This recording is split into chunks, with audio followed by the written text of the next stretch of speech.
transition to a 3D anatomical model of a human body. We are shifting our sleep position to the left side. When you sleep on your left side, gravity helps keep your tongue and soft tissues from collapsing into your airway. This simple adjustment can significantly reduce the vibrations that cause snoring and help manage symptoms of obstructive sleep apnea. Next, consider your digestion. The stomach is shaped like a curve, positioned primarily on the left side of your abdomen. Lying on your left side keeps the stomach below the esophagus, preventing acid from rising and causing painful heartburn.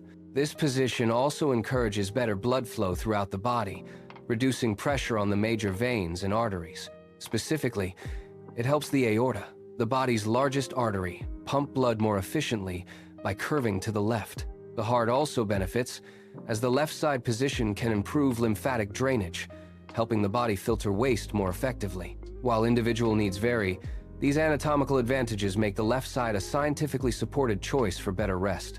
Try using a firm pillow to maintain this position throughout the night and see how your body responds to the change. Small adjustments to your sleep posture can lead to significant improvements in your overall health and nightly comfort.